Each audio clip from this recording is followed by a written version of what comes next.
Hello नमस्कार, welcome to inculcate learning. UPSC general studies या general knowledge को हम कवर कर रहे हैं जी। 12th क्लास है हमारी इकोनॉमिक्स की, या इकोनॉमिक्स बोल लीजिए। सो इकोनॉमिक्स की क्लास में हमें आज जो है मेजर पोर्शन इसका कवर करना है। 6th यूनिट में पॉलिटी के साथ आती है ये। सो अगर हम पर यूनिट 5 क्वेश्चन भी लगाएं तो इसमें भी कंपैरेटिवली पॉलिटी के क्वेश्चंस आपको ज्यादा देखने को मिलते हैं, जो मैंने आपको ऑलरेडी अच्छे से डिटेल में करवा दिए हैं। और इकोनॉमिक्स के क्वेश्चन आपको मेजरली दिखेंगे तो वो करंट अफेयर से कंबाइंड दिखेंगे, यानी स्टैटिक क्वेश्चन आपको इक्का दुक्का ही दिखेगा देखने में, ठीक है। सो वही हम उसी बेसिस पे, आपके पेपर के एनालिसिस के बेसिस पे इसको कवर करेंगे। This is presented by me Raveena. Videos informative लगे तो इनकलकेट लर्निंग को लाइक शेयर सब्सक्राइब कर दीजिएगा, इट्स एब्सोल्युटली फ्री। तो हम overall again input output ratio देखते हुए मेजर पोर्शन कवर करेंगे, फिर पीवाईक्यूज कवर करेंगे, और बाकी जो करंट अफेयर वाले क्वेश्चन हैं वो हम मैं कोशिश करूंगी करंट अफेयर्स आपका जो है वो क्वेश्चंस के थ्रू हो पाए, ठीक है। क्योंकि वैसे करंट अफेयर करने बैठे तो चीजें दिमाग में घुसेंगी नहीं, शायद क्वेश्चन के बेसिस पे ज्यादा जल्दी जो है वो चीजों को आप कवर कर पाओगे। ओके, तो चलिए आज हम इकोनॉमिक्स की बात कर लेते हैं। इकोनॉमिक्स में सबसे पहला टॉपिक आपका पॉपुलेशन है, जहां से क्वेश्चन डेफिनेटली आता है। पॉपुलेशन होती क्या है, हमें पता है जनसंख्या को बोलते हैं पॉपुलेशन, और जो टोटल नंबर ऑफ लोग उस पर्टिकुलर एरिया में रह रहे हैं उसको हम उस एरिया की जनसंख्या बोल देते हैं, पॉपुलेशन बोल देते हैं। सो सेम सिंपल टर्म्स में अगर हम इसको डिफाइन करने की कोशिश करें तो total number of people living in a specific area, जैसे कंट्री, रीजन या वर्ल्ड में हम लोगों की जनसंख्या को जोड़े। सो वो क्या है, जो लोग वहां रह रहे हैं पर्टिकुलर एरिया में वो वहां की पॉपुलेशन है। पर पॉपुलेशन डेंसिटी क्या होगी, डेंसिटी में घनत्व आ गया, घनत्व। तो वो घनत्व क्या होगा कि पर यूनिट एरिया कितने लोग रह रहे हैं, ठीक है। तो एक बात तो है कि मान लो ये एक स्टेट है या ये एक कंट्री है, इसमें कितने लोग रह रहे हैं ओवरऑल, ठीक है। और एक रहेगा पर यूनिट एरिया, इस देश का जितना एरिया है उसको डिवाइड कर देंगे हम सारी की, मतलब कंप्लीट पॉपुलेशन डिवाइड बाय सारा का सारा देश का एरिया, तो वो हमारी पॉपुलेशन डेंसिटी आ जाएगी, ठीक है। देन एग्रीकल्चरल डेंसिटी भी होती है, क्योंकि हमारा देश एक एग्रीकल्चरल इकोनॉमी है, तो हम एग्रीकल्चरल डेंसिटी का भी पता हो, यानी statistical measures of population density specifically related to agriculture निकालेंगे। कैसे, टोटल नंबर ऑफ फार्मर्स, इस फार्मर में सब लोग आ गए जो फार्मिंग लैंड के ऊपर जो है सर्वाइव कर रहे हैं, यानी फार्मर्स, उनके घर वाले और जो वहां पे काम कर रहे हैं वो लोग भी। So total number of farmers divide by total area of farm land, तो जितने पे खेती हो रही है वो टोटल एरिया, और उस एरिया पे कितने लोग डिपेंडेंट हैं आप ये लगा लो, तो वो टोटल नंबर ऑफ फार्मर्स हो गया। ये हो गई एग्रीकल्चरल डेंसिटी, ठीक है। अब पॉपुलेशन डेंसिटी की अगर हम बात करें तो देखो, पॉपुलेशन सेंसस अपना आया था 2011 में, उससे पहले आया था 1991 में, और उसके बाद आना था 2021 में, लेकिन 2021 वाला आया नहीं है। ये नहीं आया है तो सारे के सारे क्वेश्चंस अगेन 2011 वाले सेंसस से बनेंगे, ठीक है। पहले भी पूछे गए हैं तो दोबारा पूछे जा सकते हैं। अब 2011 में जो सेंसस आया था उसमें भरमार है इंफॉर्मेशन की, आप सारी की सारी नहीं याद रख सकते, इसलिए जो मोस्ट इंपॉर्टेंट है कि ये तो याद रखनी ही है, तो ये आपको याद रखनी, वो मैंने इंक्लूड की है। एक होता है मोस्ट पॉपुलस स्टेट, एक रहेगा मोस्ट पॉपुलेशन डेंसिटी वाला स्टेट। तो मोस्ट पॉपुलेशन की, पॉपुलस मतलब जहां पे पॉपुलेशन ज्यादा है पूरे स्टेट में, तो वो है यूपी। ओके, तो अगर हम एरिया वाइज देखेंगे ओवरऑल पॉपुलेशन पूरे स्टेट की, सो वो यूपी की ज्यादा है, उसके बाद महाराष्ट्र, और तीसरे नंबर पे है बिहार। सिक्किम सबसे लीस्ट पॉपुलेटेड में आ जाएगा, कि सबसे कम जनसंख्या जो है वो सिक्किम में है। ओके, अब बात आती है पॉपुलेशन डेंसिटी की। तो पॉपुलेशन डेंसिटी कहाँ की सबसे ज्यादा है, वो बिहार की सबसे ज्यादा है जी, यानी कि बिहार में जितने लोग हैं डिवाइड बाय बिहार का जितना एरिया है। सो वो चीज जब हम देखेंगे तो वो बिहार सबसे ऊपर है, वहां पे 1106 लोग जो है पर स्क्वायर किलोमीटर में रह रहे हैं, जबकि ओवरऑल इंडिया की पॉपुलेशन डेंसिटी है 382, ठीक है। तो वो चीज आपको पता हो, और ये डेकेडल ग्रोथ जो है वो 17.72% से हुई है, यानी डेकेडल मतलब 1991 में जो पॉपुलेशन थी उस हिसाब से वो पॉपुलेशन डेंसिटी को देखते हुए अब जो पॉपुलेशन डेंसिटी है वो 17.72% बढ़ गई है। यानी ऑब्वियस सी बात है, पहले कम लोग थे, कम जनसंख्या थी, अब जनसंख्या बढ़ रही है तो डेंसिटी भी बढ़ेगी per unit area. Okay, I am sorry. Then highest population density Bihar, दूसरे नंबर पे बंगाल और तीसरे नंबर पे केरला। तो आप देखो पूरे देश की अगर हम निकालेंगे तो 382 पर स्क्वायर किलोमीटर है, और केरला में भी जो तीसरे नंबर पे उसमें भी 860 लोग पर यूनिट एरिया रह रहे हैं। ठीक है, तो पॉपुलेशन डेंसिटी और पॉपुलेशन से रिलेटेड ये दो फैक्ट्स तो आपको याद रखने ही हैं, बाकी चीजें तो फिर भी कॉमन सेंस से सॉल्व हो जाएंगी, बट ये फैक्चुअल चीजें डायरेक्ट पूछी गई हैं और पूछी जा सकती हैं दोबारा भी। ओके, देन बात आती है जी पॉवर्टी की, गरीबी की, यानी कि आप जो अपनी मिनिमम कंजम्पशन की रिक्वायरमेंट है वो भी पूरी नहीं कर पा रहे हो। रिक्वायरमेंट किससे रिलेटेड? आपकी लाइफ, हेल्थ, फंक्शनिंग से रिलेटेड। ओके, सो पॉवर्टी को यूजुअली स्टैंडर्ड ऑफ लिविंग से कंपेयर किया जाता है, यानी लो स्टैंडर्ड ऑफ लिविंग को हम पॉवर्टी बोलते हैं।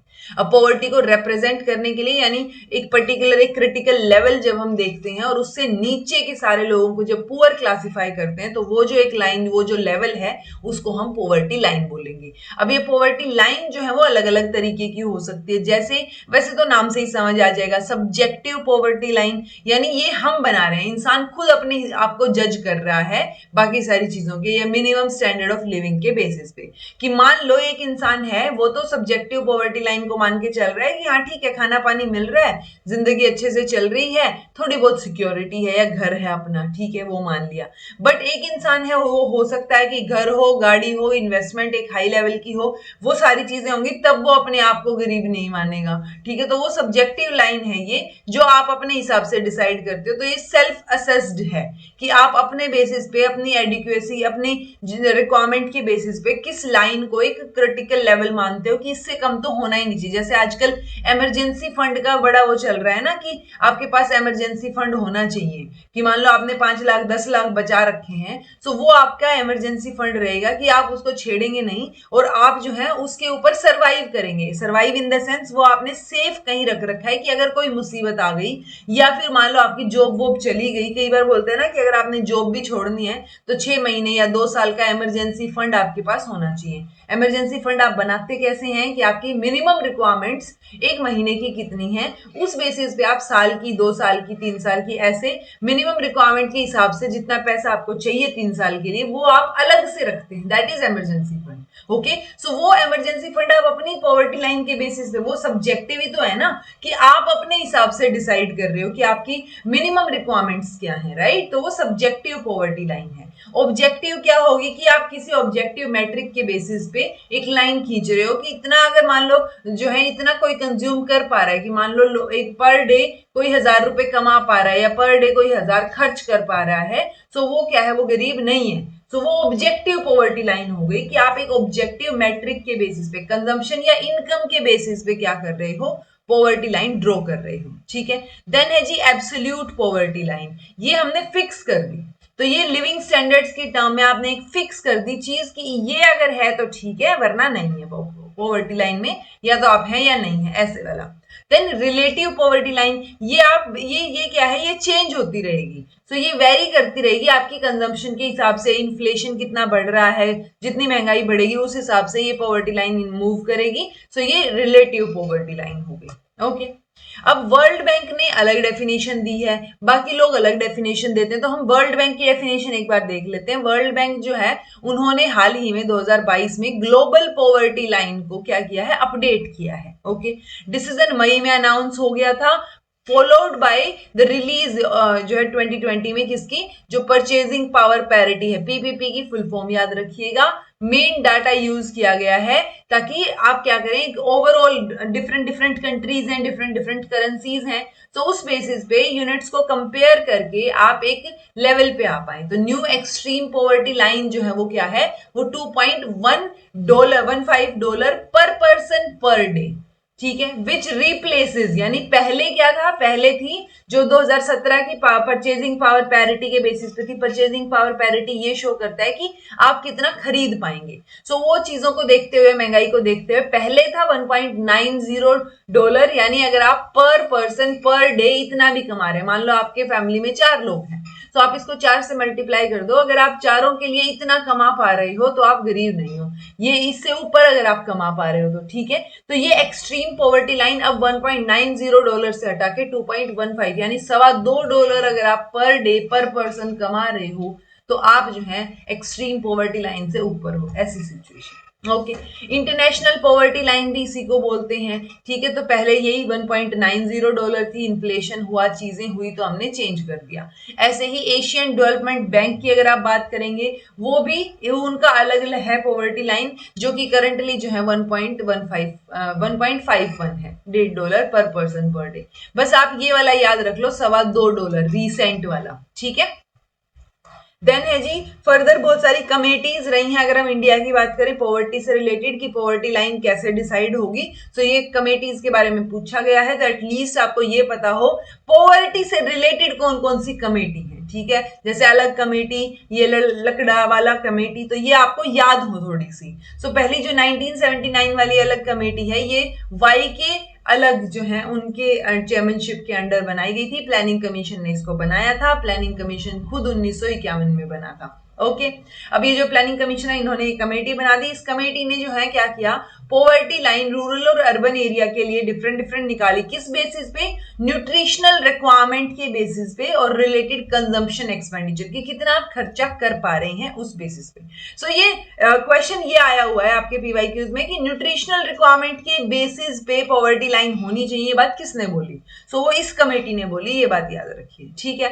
देन जो दूसरी है ये 1993 वाली लकड़ा वाला कमेटी, सो ये ऑब्वियसली टास्क फोर्स जो है वो किसने चेयर किया, डीटी लकड़ा वाला ने। देन है, मैं प्रोनाउंस पता नहीं ठीक कर पा रही हूँ या नहीं, and it recommended that state specific poverty line होनी चाहिए, हर एक स्टेट में अलग एक पॉवर्टी लाइन होनी चाहिए, क्योंकि कोई स्टेट ज्यादा अच्छे से कमा पा रहा है, ज्यादा अच्छे से ग्रो कर रहा है, कोई नहीं कर रहा है, तो स्टेट स्पेसिफिक पॉवर्टी लाइन होनी चाहिए। वो आप कैसे निकालेंगे, वो जो सीपीआई आईडब्ल्यू और सीपीआई एएल जो है रूरल एरिया और अर्बन एरिया में, उसके बेसिस पे ये जो स्टेट स्पेसिफिक पॉवर्टी लाइन है ये डिसाइड की जाएगी।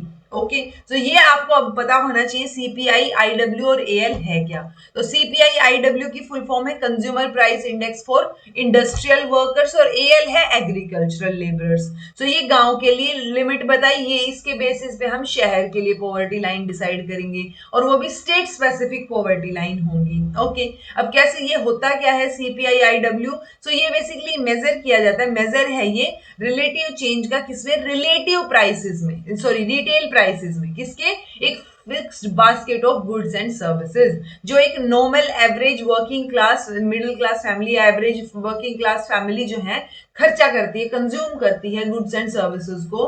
तो एक फिक्स्ड बास्केट हमने बनाई, उसका जो है अब कितना, महंगाई के साथ साथ अब उसकी खरीदने की दर कितनी बढ़ गई है, और कितने लोग उसको अब खरीद पा रहे हैं, तो वो जो है वो क्या रहेगा, चेंज होती रहेगी वो चीज, क्योंकि जरूरी नहीं है आप पिछली बार जो है, अगर आप पिछले साल के बेसिस पे या कुछ सालों के बेसिस पे आप जो है पॉवर्टी लाइन के नीचे नहीं आ रहे थे, तो अब भी ना आए, ठीक है। सो वो चीज ऑल्दो यूजुअली ऐसे होता है कि आप पॉवर्टी लाइन से ऊपर उठने की ही कोशिश करते हो, बट स्टिल सो हम किस बेसिस पे निकाल रहे हैं, हम बेसिस बनाएंगे सीपीआई आईडब्ल्यू का, तो कंज्यूमर प्राइस इंडेक्स की, कितना आप कंज्यूम कर पा रहे हो, कितने आप पैसे दे पा रहे हो।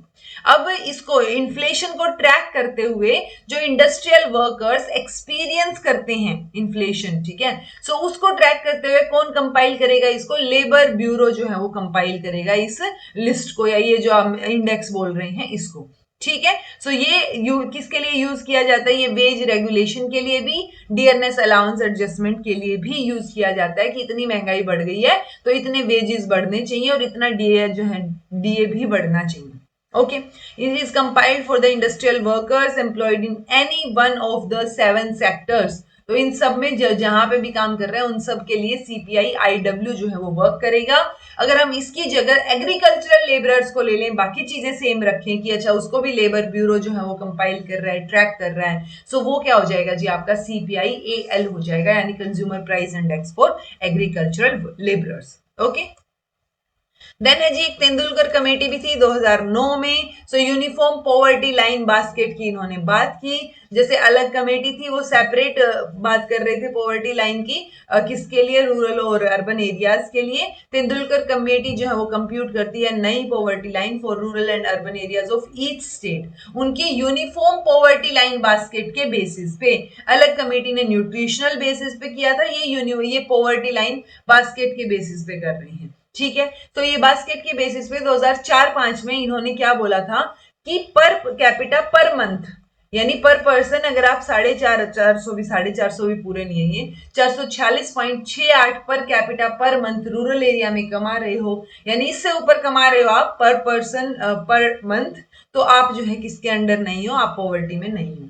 देन अगेन ये अर्बन एरिया के लिए लिमिट थोड़ी सी ज्यादा, थोड़ी सी भी क्या ही मतलब 100 रुपए ज्यादा, तो ये डिसाइड करेगा आपकी पॉवर्टी लाइन किसमें, अर्बन एरिया में। ऐसे ही रंगरंजन कमेटी जो है 2012 में है, ये क्यों सेटअप की गई थी, ये नेशनल आउटरीच हो गया था कि प्लानिंग कमीशन ने पॉवर्टी लाइन सजेस्ट की थी, रुपीज आएगा यहाँ 22 रुपए a day for rural area, यानी आप 22 रुपए भी अगर पर डे कमा रहे हो तो आप पॉवर्टी लाइन में नहीं आते, कमाल की बात ये है। तो इसके लिए फिर देश में आउटरीच हुआ, तो फिर 2012 में ये जो है नेशनल आउटरीच के चलते ये रंगरंजन कमेटी बिठाई गई, और फिर इन्होंने रेकमेंड किया कि पॉवर्टी लाइन जो है वो normative level of adequate nutrition and behavioural determination of non food expenses, उसके बेसिस पे क्या होना चाहिए डिसाइड की जानी चाहिए। ओके, अब जी कौन डिसाइड करता है, पॉवर्टी का एस्टिमेशन इंडिया में करता है नीति आयोग की जो टास्क फोर्स है वो करती है, ये बात आपको याद रखनी है।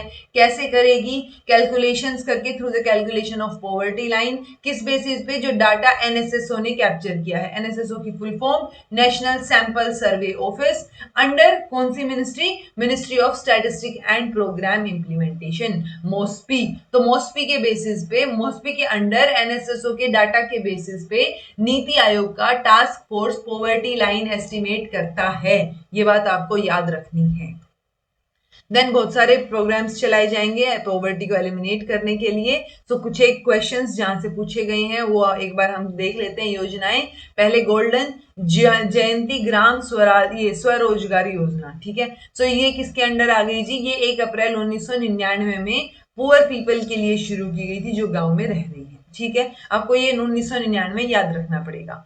स्कीम सब्ज्यूम्ड इन ये इंटीग्रेटेड रूरल डेवलपमेंट प्रोग्राम, जो 1980 में इंटीग्रेटेड रूरल डेवलपमेंट प्रोग्राम चलाया गया था, वो भी इसके अंडर ही इंक्लूड कर दिया गया, ठीक है। उसके बाद तो ये 1999 में गवर्नमेंट ने एक सिंगल स्कीम लॉन्च की, स्वर्ण जयंती ग्राम रोजगार योजना के नाम से, या ग्राम स्वरोजगार योजना के नाम से।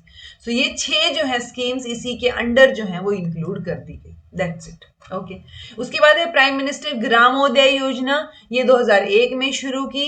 ग्रामोदय की बात हो रही है, यानी हम गांव को जो है बेटर डेवलपमेंट की तरफ लेके जाना चाह रहे हैं। 5 इंपॉर्टेंट एरिया जो हैं इस डेवलपमेंट में हम कवर करेंगे, health, primary education, drinking water, housing और रोड्स, ये चीजें होनी चाहिए।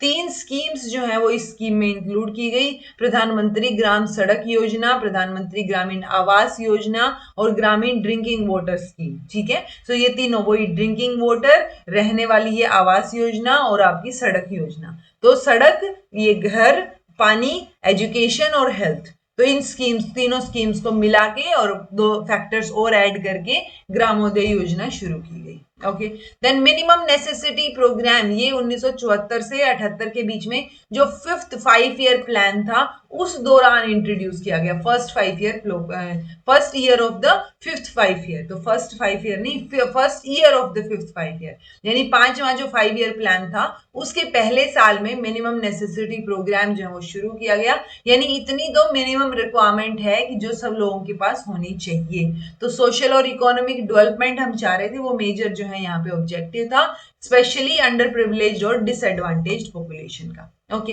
देन 1995 में हमने नेशनल सोशल असिस्टेंट स्कीम भी चालू की, किसके लिए, for the people living below poverty line, BPL.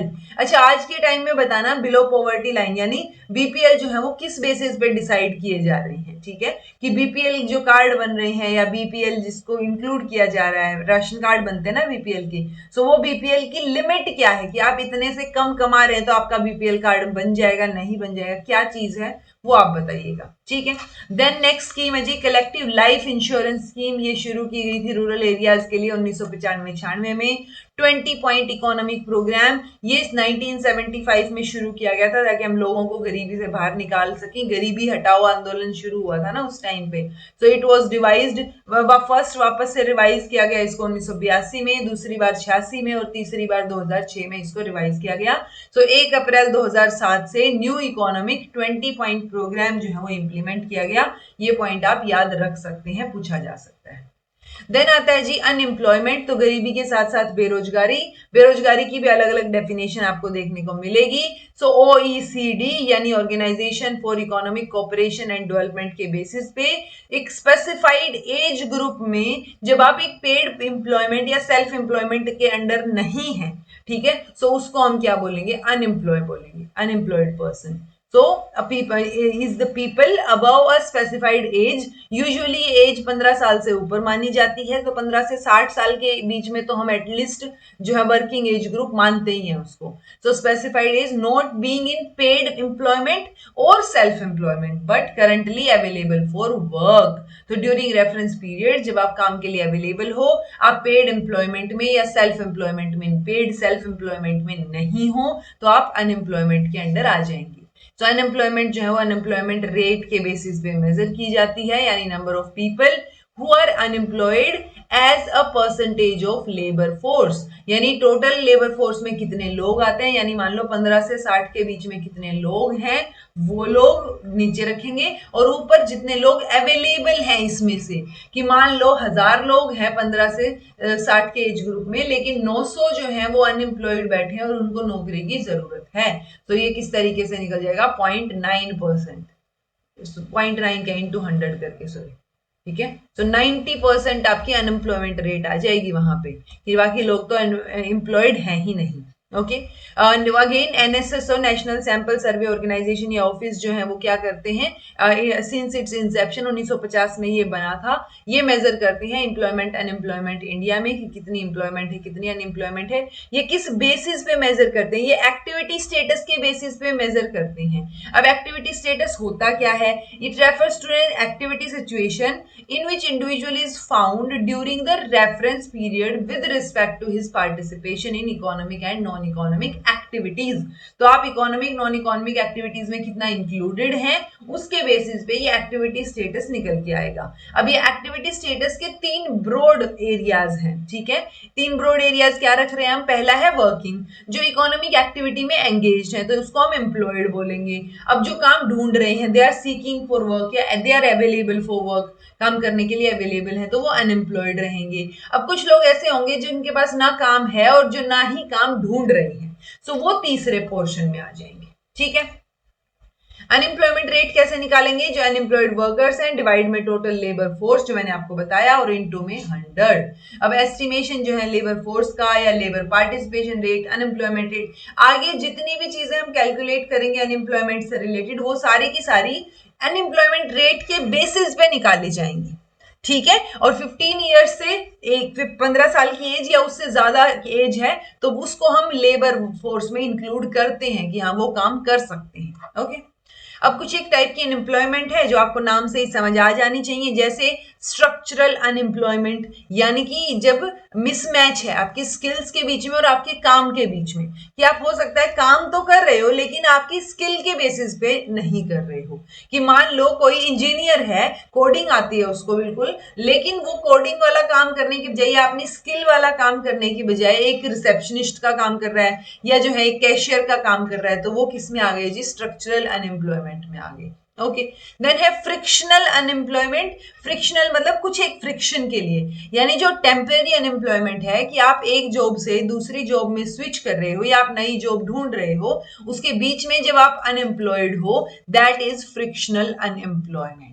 Okay, then है साइक्लिकल अनएम्प्लॉयमेंट। ये अनएम्प्लॉयमेंट कब अराइज होगी, जब यूजुअली इकोनॉमिक डाउनटर्न आता है या रिसेशन आता है, जब बिजनेसेस जो है वो ले ऑफ कर देते हैं ना वर्कर्स को, कि डिमांड कम हो गई है। ये साइक्लिकल है, ये हर एक पीरियड के बाद एक बार आपको देखने को मिलता ही है। देन है सीजनल अनएम्प्लॉयमेंट। ये यूजुअली टूरिज्म में या फिर आपके एग्रीकल्चर में, कंस्ट्रक्शन में उस टाइम देखने को मिलता है कि सीजन है, जैसे होता है ना शादियों का सीजन, वैसे ही एम्प्लॉयमेंट का भी सीजन है कि एग्रीकल्चर अभी खेती में जो है वो लामनी होनी है या कटनी है फसल, उस टाइम पे हो सकता है ले लिया जाए किसी को, वरना जो है नहीं है कोई भी पूरा टाइम। जब तक फसल उगेगी तो वो 4-5 महीने या 6 महीने वाली फसल है तो 4-5 महीने आपके पास कोई काम नहीं होगा। दैट इज सीजनल अनएम्प्लॉयमेंट, कि आप सीजन वाइज अनएम्प्लॉयड हो, इसीलिए कई लोग क्या करते हैं, सीजन वाइज अलग अलग काम ढूंढने की कोशिश करते हैं। देन डिसगाइज्ड अनएम्प्लॉयमेंट, ये वो सिचुएशन है जहां पे इंडिविजुअल जो है वो appear to be employed but are not fully utilised, यानी वो है तो एम्प्लॉयमेंट में बट उनकी स्किल्स जो है उसके बेसिस पे वो क्या है, अंडर वर्क कर रही हैं। ये वही जो मैंने कैशियर वाला बताया, वो इसमें भी एग्जांपल हो सकता है कि आप जो है अब काम तो कर रहे हो लेकिन आप अपनी स्किल के हिसाब से काम नहीं कर रहे हो। ओके, देन है जी टेक्नोलॉजिकल अनएम्प्लॉयमेंट की, मान लो ये जो सीजनल, इसमें भी ये भी तो हो सकता है ना, जैसे ये सीजनल एम्प्लॉयमेंट मिल रही थी कि लावणी के टाइम पे खेती में जब फसल कटनी है तो लोगों को हायर किया जा रहा है, लेकिन अगर अब ऑटोमेटिक मशीन्स आ गई हैं, अब वो काटने वाली मशीन भी आ गई है, तो उस टाइम पे अगेन फिर से जॉब लॉस हो गया टेक्नोलॉजी की वजह से। So that is technological unemployment, की टेक्नोलॉजी की वजह से, एडवांसमेंट की वजह से ह्यूमन लेबर की जो है वो जरूरत बहुत कम होती जा रही है। देन है क्रॉनिक अनएम्प्लॉयमेंट, बहुत लंबे टाइम से आप जो है अनएम्प्लॉयमेंट वाले एज ग्रुप में बैठे हैं, सो दैट इज क्रॉनिक, कि बहुत लंबे टाइम से आप कुछ नहीं कर रहे हो। वॉलेंट्री अनएम्प्लॉयमेंट, वॉलेंट्री मतलब आपके पास इट्स लाइक आप कर सकते हो job but because of some situations आप नहीं कर रहे हो, वो आपकी चॉइस है। सो वॉलेंटरीली आप जो है क्या है, जॉब से आउट हो, choose when you are choosing not to work, कि कई बार ये होता है ना, बहुत सारी फीमेल जो है वो पढ़ी लिखी होती हैं, जॉब कर सकती हैं आराम से, but because of family situation they decide कि उनको जॉब नहीं करनी है, या उनकी मर्जी उनको जॉब नहीं करनी, तो वो वॉलेंट्री वाले में आ जाएगा। देन ज्योग्राफी, या फिर ये भी हो सकता है कई बार आप पढ़ाई के लिए, या आप सोचते हो कि अपॉर्चुनिटी कॉस्ट जो है, कि मान लो आप जॉब करोगे तो आपको 20,000 मिलेंगे, लेकिन आप अगर कोई कोर्स करोगे या घर बैठ के तैयारी कर लोगे किसी चीज की, सो आप जो है बाद में इस ये वाली अपॉर्चुनिटी कॉस्ट को छोड़ के, अपॉर्चुनिटी कॉस्ट मतलब इतना आपको मिल सकता है अभी बट आप उसको छोड़ रहे हो, तो दैट इज अपॉर्चुनिटी कॉस्ट, कि वो अपॉर्चुनिटी आप छोड़ रहे हो। सो अपॉर्चुनिटी कॉस्ट को छोड़ के आप कुछ और करने की कोशिश कर रहे हो ताकि फर्दर फ्यूचर में आप जो है बेटर कमा पाओ, सो वो voluntary unemployment. Then geographical, so area wise कई बार जो है वो आपको देखने को नहीं मिलती जॉब्स, जैसे एजुकेशन के फील्ड में अगर आप देखेंगे, एजुकेशन सब्जेक्ट की मैं बात कर रही हूँ, तो एजुकेशन सब्जेक्ट में मान लो मैं हरियाणा में रहती हूँ, तो हरियाणा में बहुत ज्यादा जो है वो अपॉर्चुनिटीज नहीं है, सो वो जियोग्राफिकल अनएम्प्लॉयमेंट है। लेकिन ओडिशा या बाकी स्टेट्स जहाँ पे पीजीटी लेवल पे भी एजुकेशन है, जहाँ जो है ग्रेजुएशन लेवल पे भी एजुकेशन है, तो वहां पे क्या रहेगा, आपको वो वहां पे अच्छी जॉब्स देखने को मिलेंगी। सो ज्योग्राफिकल अनएम्प्लॉयमेंट रहेगी कि एक पर्टिकुलर एरिया में अनएम्प्लॉयमेंट ज्यादा है, ठीक है। देन ए क्लासिकल अनएम्प्लॉयमेंट, तो ये वाली जो है इसमें क्या आ गई, this is due to high minimum wages, कि बहुत कम पैसे मिल रहे हैं ठीक है, या फिर एक ओवर सैचुरेशन है लेबर में within a particular market. Then है अंडर एम्प्लॉयमेंट, इसको वैसे तो यूजुअली अनएम्प्लॉयमेंट का पार्ट नहीं मानना चाहिए बट वर्ड है अंडर एम्प्लॉयमेंट, यानी कि आप जो है इट्स लाइक आपकी वो स्किल, आपकी स्किल्स जो है वो प्रॉपर यूटिलाइज नहीं हो रही है, तो आप अंडर एम्प्लॉयड हो, वो चीज भी यहाँ पे ये वर्ड यूज हो सकता है। देन जी कुछ एक योजनाएं हैं, अगेन जवाहर रोजगार योजना 1989 में राजीव गांधी ने शुरू की थी।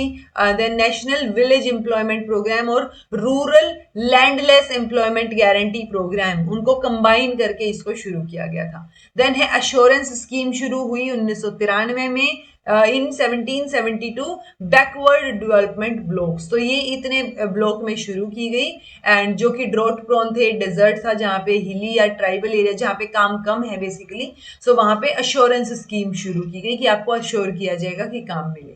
फिर इन दोनों को मिला के 2001 में संपूर्ण ग्राम रोजगार योजना जो है वो शुरू की थी, ठीक है।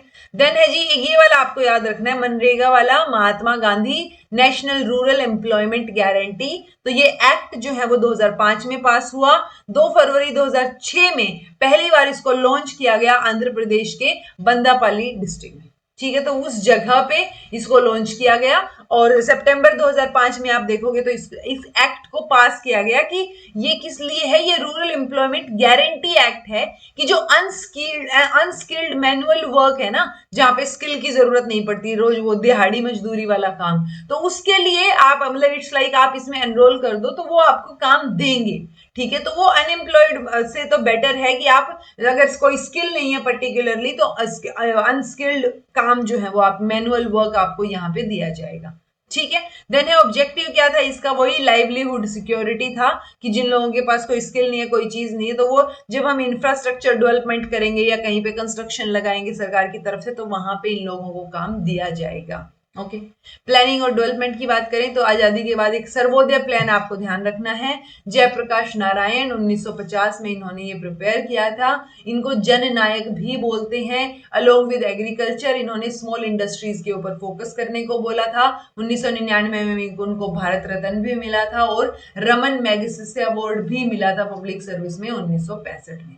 अच्छा, रिसेंटली किसको मिला है, लास्ट अपने इंडिया में लास्ट जो है वो कौन सा इंसान है अभी के लिए जिसको ये रमन मैगसेसे अवार्ड मिला हुआ है, वो आप बताइएगा। ओके।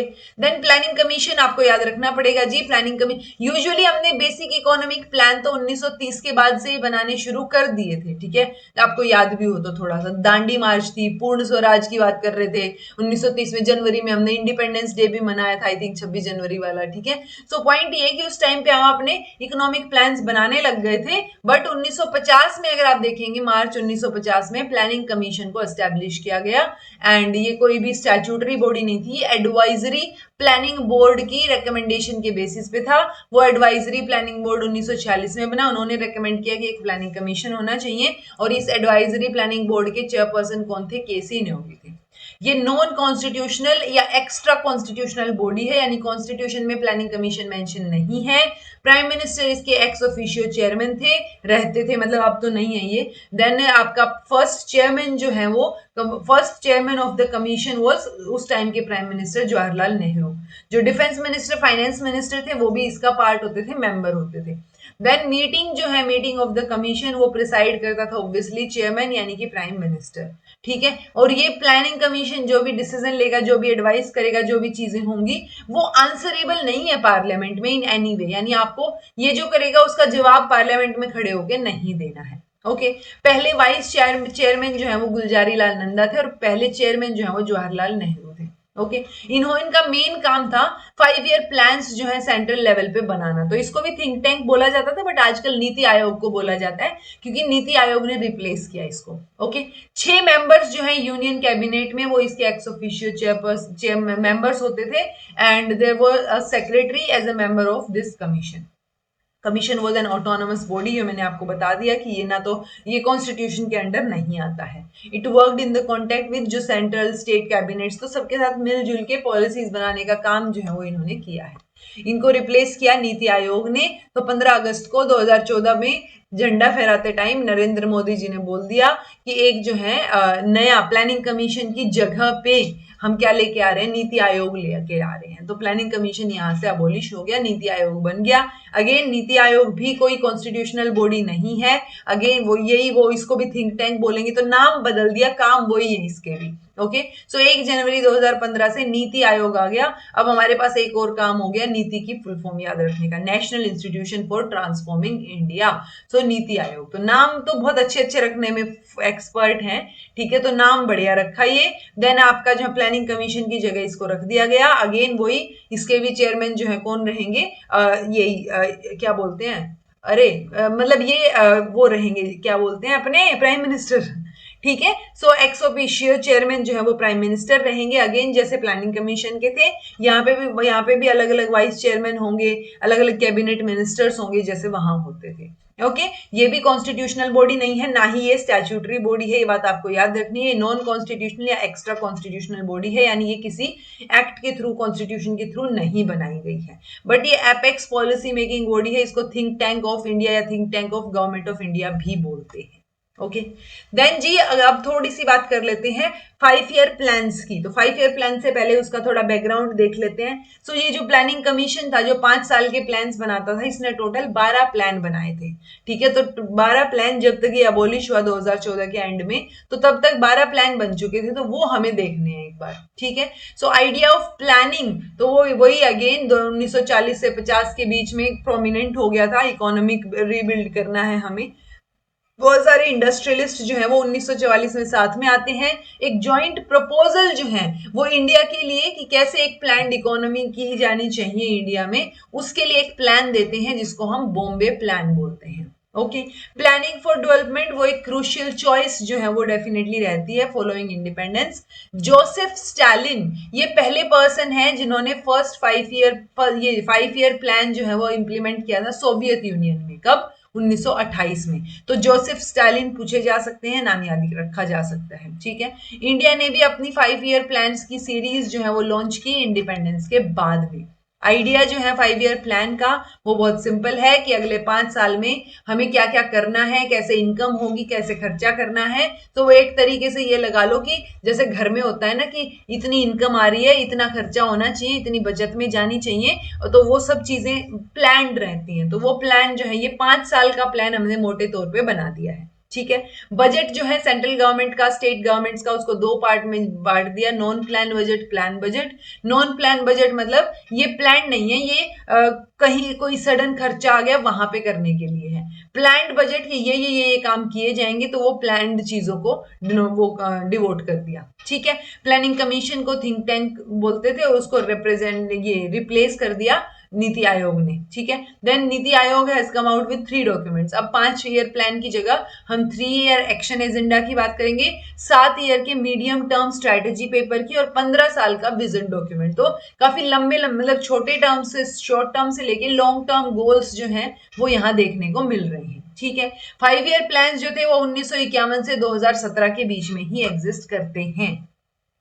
पहला 5 ईयर प्लान कब था? 1951 से 56। पूछा जा सकता है पहले से लेके 12वां 5 ईयर प्लान कब कब आया, ये पूछा जा सकता है। उस प्लान में मेजर क्या चीज हुई, ये पूछी जा सकती है। ओके, तो एटलीस्ट ये 12 प्लान्स जो हैं ये आप ध्यान रखेंगे तो मेजर इकोनॉमिक्स का आइडिया आपको हो जाएगा। तो पहला 5 ईयर प्लान डेफिनेटली एक वो होता है ना नींव रखने वाला काम इकोनॉमिक डेवलपमेंट के लिए, सो वो फर्स्ट 5 ईयर प्लान करता है। उस टाइम पे प्रेजेंट किया, पहले जो प्राइम मिनिस्टर थे जवाहरलाल नेहरू, पार्लियामेंट में उन्होंने पहला 5 ईयर प्लान प्रेजेंट किया। के एन राज जो है यंगेस्ट इकोनॉमिस्ट, उन्होंने आर्ग्यू किया कि इंडिया को थोड़ा सा मतलब स्लो स्लो जल्दी करना चाहिए, हेस्टन स्लोली। ठीक है, पहले 2 डेकेड तक हमें थोड़ा सा संभल के चलना चाहिए। ठीक है, मेनली ये जो 5 ईयर प्लान था इसने फोकस किया एग्रेरियन सेक्टर पे, यानी एग्रीकल्चर सेक्टर पे, इंक्लूडिंग द इन्वेस्टमेंट किस किस में? डैम्स और इरिगेशन में। तो हम डैम बनाएंगे इरिगेशन बेटर करने के लिए, ताकि हमारी जो खेती बेटर हो सके। एग्रीकल्चरल इकोनॉमी है भारत, तो इसलिए उसके एग्रेरियन सेक्टर में हमने ज्यादा जो है एग्रेरियन सेक्टर को हमने थोड़ा सा फोकस में लेके आए। जैसे बहुत सारी एलोकेशन भाखड़ा नंगल डैम के लिए की गई। तो भाखड़ा नंगल डैम क्यों इंपॉर्टेंट है आपको यहां से भी समझ आना चाहिए। भाखड़ा नंगल डैम कौन सी नदी पे है ये आप मुझे बताइएगा, हम ऑलरेडी ज्योग्राफी में इसको कर चुके हैं। Okay, it was based on Harrod-Domer model and emphasized increasing savings। तो यहाँ पे हमने सेविंग्स पे फोकस किया। इस मॉडल का नाम याद रख लो, आपको रिलेट करके क्वेश्चन आया तो ठीक है, अदरवाइज डीपर लेवल पे नहीं आएगा, क्योंकि अगर हर एक चीज डीप में करने लगे तो बहुत डीप में चले जाते हैं। मैंने बहुत कोशिश की है कि मैं अपने आप को ऊपरी तौर पे रखूं। Okay, by end of 1956 5 Indian institute of technology were established, यानी 5 आईआईटीज जो है वो हमने खोल दी थी। फर्स्ट आईआईटी कौन सी थी ओपन होने वाली, वो आप बता दीजिएगा। ठीक है, first IIT. Target growth rate जो है वो क्या थी? टारगेट ग्रोथ था कि हमें 2.1% से ग्रो करना है, और हमने अचीव किया था 3.6% की रेट को, यानी हमने ओवर परफॉर्म किया, बहुत अच्छा परफॉर्म किया। ठीक है, देन आता है जी सेकंड 5 ईयर। ऑब्वियसली ये सक्सेस था, फर्स्ट 5 ईयर प्लान दिख रहा है हमें, टारगेट इतना था, हमने ग्रोथ रेट जो है वो हमारी 3.6% रही है। तो सेकंड 5 ईयर प्लान पे स्ट्रेस किया गया कि रैपिडली इंडस्ट्रियलाइजेशन होना चाहिए, हमें थोड़ा इंडस्ट्रियलाइजेशन पे फोकस करना पड़ेगा। ये प्लान किसने ड्राफ्ट किया है, किसने प्लान किया? पीसी महालनोबिस। तो इनका नाम भी पूछ लिया जाता है कि इंडस्ट्रियलाइजेशन को रैपिड करने की बात किसने की थी या कौन से प्लान में की थी, इस तरीके की चीजें। तो क्विक स्ट्रक्चरल फॉर्मेशन पे इन्होंने फोकस किया। 4.5% की टारगेट ग्रोथ लेके चल रहे थे, लेकिन एक्चुअल ग्रोथ इससे थोड़ी कम थी, 4.27 की थी। तो हमने थोड़ा सा लेस परफॉर्म किया जितना एक्सपेक्ट कर रहे थे हम उससे। देन थर्ड 5 ईयर प्लान 1961 से 66 तक। तो ये देखो स्टार्टिंग में तो सारे अगर आप ध्यान रखोगे ना तो कंटिन्यूटी में याद हो ही जाएंगे, आपको याद करने की जरूरत नहीं पड़ेगी। Okay, focus was on agriculture and improvement in production of wheat. States जो है वो इंटरेस्ट कर रहे थे विद एडिशनल डेवलपमेंट रिस्पॉन्सिबिलिटीज, यानी स्टेट्स को भी एडिशनल डेवलपमेंट रिस्पॉन्सिबिलिटीज दी गई कि वो सेकेंडरी या हायर एजुकेशन के लिए रिस्पॉन्सिबल है, फोकस करें उस चीज के ऊपर एंड ऑल। पंचायत इलेक्शंस जो है वो इंट्रोड्यूस किए गए टू ब्रिंग डेमोक्रेसी। देन आपके जो है टारगेट ग्रोथ रेट 5.6 लेके चले थे, लेकिन एक्चुअल ग्रोथ 2.4 यानी आधी हुई, एक तरीके आधी से भी कम।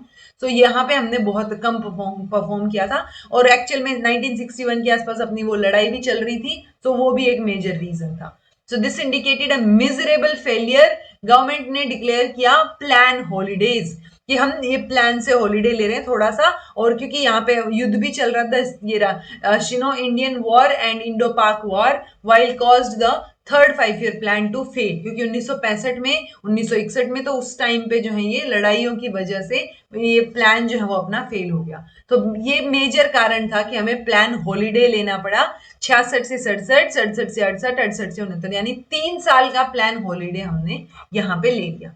अब 3 साल का प्लान हॉलीडे, तो 66 से 69 तक कोई प्लान नहीं है, 69 में प्लान आया। ओके, तो देखो अब ये स्टोरी की तरह याद रखोगे तो आपको रीजनिंग भी याद रहेगी कि उस टाइम पे तीसरे के बाद तो हमने तीसरे के बाद 3 साल का प्लान हॉलीडे, ठीक है। तो वो प्लान हॉलीडे हमने यहाँ पे ले लिया। फिर 69 से 74 तक हम जो है क्या ये इंट्रोड्यूस किया, किसके प्राइम मिनिस्टरशिप के अंडर, इंदिरा गांधी के। तो इन्होंने जो पहले फेलियर हुए हैं उसको करेक्ट करने की कोशिश की। ये गदगिल फॉर्मूला पे बेस्ड है। इस टाइम पे 14 मेजर इंडियन बैंक्स जो है उनको नेशनलाइज्ड किया गया था, ये बात आपको याद रखनी है। 1969 में हुआ था ये भी पूछा जाता है कितने बैंक्स को किया था नेशनलाइज, मतलब अब ये गवर्नमेंट के अंडर आ गए, जैसे स्टेट बैंक ऑफ इंडिया है ना, तो वो इंडिया के मतलब ये सरकारी बैंक हो गया, तो ये 14 बैंक सरकारी बना दी गई, ये बात याद रख लो। देन ग्रीन रिवॉल्यूशन भी इसी टाइम पे शुरू हुआ, जिसकी वजह से एग्रीकल्चर में एक बहुत बड़ा बूस्ट देखने को मिला, ठीक है। जो ड्रॉट प्रोन एरियाज है वहां पे ड्रॉट प्रोन एरिया प्रोग्राम को लॉन्च किया गया। टारगेट ग्रोथ थी 5.6 की, लेकिन एक्चुअल ग्रोथ 3.3 ही हो पाई। देन है जी 5 ईयर प्लान आपका 1974 से 78 तक। इन्होंने इंक्रीजिंग एम्प्लॉयमेंट और पॉवर्टी एलिवेशन यानी गरीबी हटाओ, इसी वजह से बोला जाता है कि इंदिरा गांधी की सरकार जीती कि गरीबी हटाओ का नारा उन्होंने उस टाइम पे दिया था कि हम हटाएंगे गरीबी, ठीक है। 1975 में इलेक्ट्रिसिटी सप्लाई एक्ट को अमेंड किया गया। बहुत सारे एक्ट आते जाते भी रहे हैं ड्यूरिंग दिस, ओके।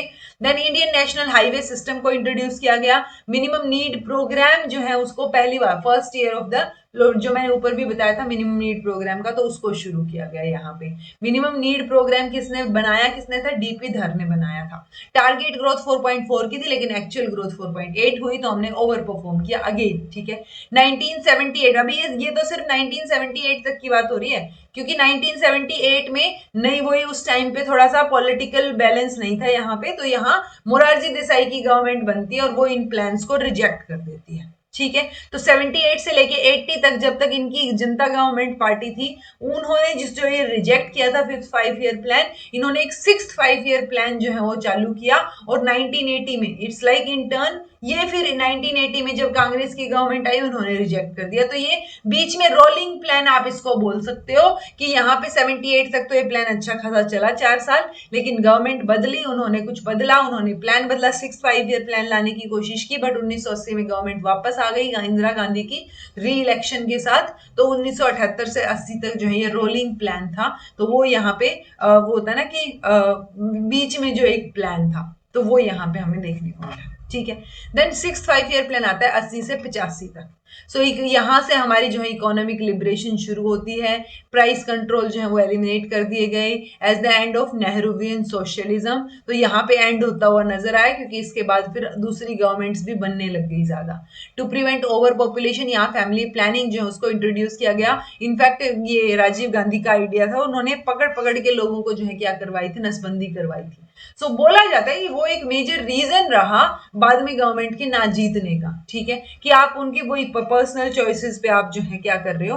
वो ऑल तो अच्छी बात है फैमिली प्लानिंग, लेकिन आपने पकड़ पकड़ के जबरदस्ती जो है वो पॉपुलेशन कंट्रोल करने के लिए क्या किया, नसबंदी करवा दी। वो एक गलत स्टेप माना जाता है अक्सर। On the recommendation of Shivaram committee, national bank for agriculture and rural development इसको एस्टेब्लिश किया गया सबसे पहली बार।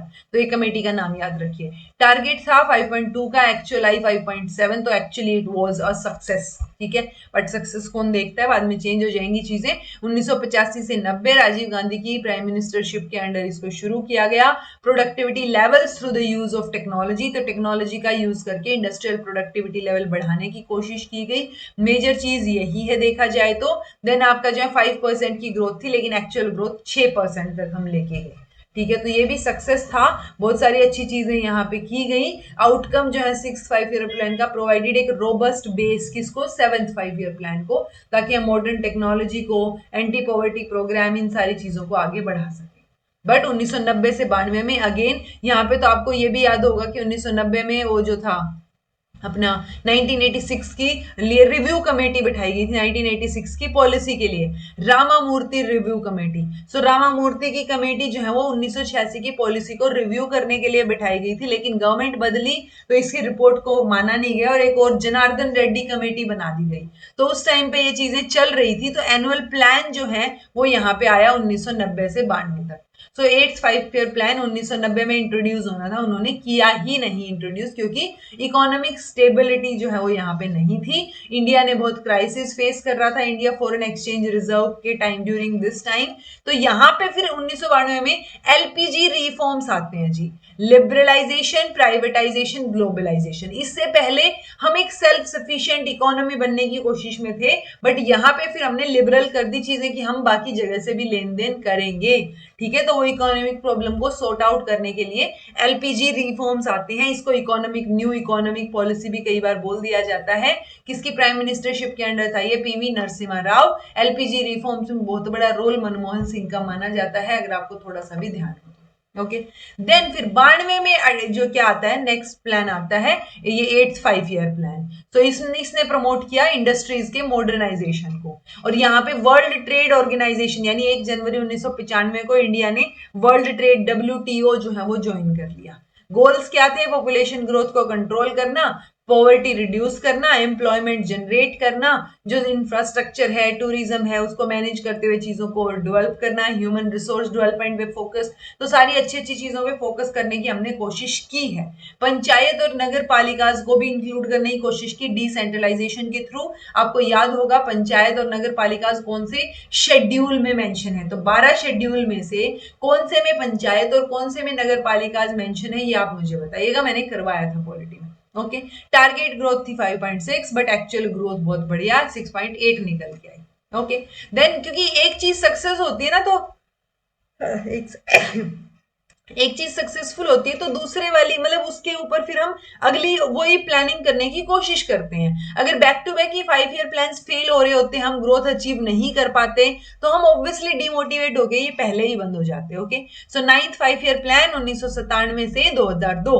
तो अब तक आपको ध्यान हो तो तीसरे प्लान के बाद हमने 5-5 साल लगा के चलो, 51 से 56, देन 56 से अपना 61, 61 से 65, 66, ठीक है, 3 5 ईयर प्लान हो गए। 66 से 69 तक हमने एक क्या कर लिया, प्लान हॉलीडे ले लिया। फिर 69 से आता है अगला प्लान, 69 से 74, देन 74 से 78, फिर 2 साल का रोलिंग प्लान आया, फिर 80 से 85, फिर आपका 85 से 90, लेकिन उसके बाद 8वां नहीं आ पाया। 8वां नहीं आ पाया तो 2 साल नहीं आ पाया, यानी कि ये 8वां नहीं, मतलब बेसिकली 90 से 92 तक नहीं आ पाया।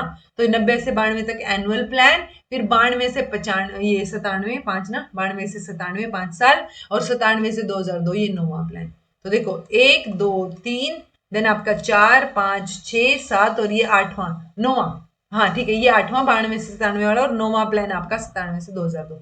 तो बस आपको ध्यान रखना है कि अच्छा यहाँ प्लान हॉलीडेज थे और वहां पे रोलिंग प्लान आया, और उसके बाद जो है एक बार एनुअल प्लान देखने को मिले। ठीक है, तो 1997 से 2002 it marked India's 50 years since independence. Atal Bihari Vajpayee जो है उनकी प्राइम मिनिस्टरशिप के अंडर 9th 5 ईयर प्लान लेके आया गया, और पॉवर्टी के एलिमिनेशन के साथ साथ विटनेस करना कि हम पब्लिक प्राइवेट पार्टनरशिप पे भी फोकस करेंगे। तो वो सारी चीजें जो है कि क्वालिटी ऑफ लाइफ भी इंप्रूव हो लोगों की, एक रैपिड ग्रोथ के साथ साथ। देन आपके फर्दर ऑब्जेक्टिव में प्राइमरी एजुकेशन जो है वो बच्चों को मिले। आपको याद होगा 2002 है तो सर्व शिक्षा अभियान भी आया था यहाँ पे 7.1 की एक ग्रोथ का टारगेट था, लेकिन 6.8 तक ही हम पहुंच पाए थे यहाँ। देन 10th 5 ईयर प्लान 2002 से 2007 तक, इट इंटेंडेड टू ग्रोथ 8% की ग्रोथ को हम पर ईयर लेके चले थे, लेकिन हम एक्चुअल 8.1 के साथ हम एक्चुअल ग्रोथ 7.6 तक ही पहुंच पाए थे। ठीक है, जेंडर गैप्स जो है एजुकेशन के फील्ड में और वेज रेट्स में बाय 2007 जो है हम कम कर देंगे, तो ये एम्फेसिस था इसका मेजरली। अगेन पॉवर्टी रिड्यूस करनी है बाय हाफ, तो वो मेजर चीज थी। इंक्लूसिव ग्रोथ, इक्विटेबल डेवलपमेंट पे फोकस किया था। 11th 5 ईयर प्लान 2007 से 12 तक रैपिड और मोर इंक्लूसिव ग्रोथ पे ये फोकस कर रहे थे। इस टाइम पे 2007 से 12 तो 2009 का एक्ट भी आया, राइट टू एजुकेशन एक्ट। 1 अप्रैल 2010 को वो इफेक्ट में आया, एजुकेशन को फ्री बना दिया 6 से 14 साल की एजुकेशन को। तो ये मेजर चीज है कि हमें हायर एजुकेशन में भी एनरोलमेंट इंक्रीज करना है और बाकी चीजों को भी बेटर करना है। ठीक है, सी रंगरंजन, उन्होंने जो है ये 11th 5 ईयर प्लान किया था। फोकस जो है वो क्लीन ड्रिंकिंग वाटर पे था बाय 2009, सबके लिए हो। ठीक है, 9% की ग्रोथ का टारगेट लेके चले थे और एक्चुअल ग्रोथ हमारी 8% ही हो पाई थी।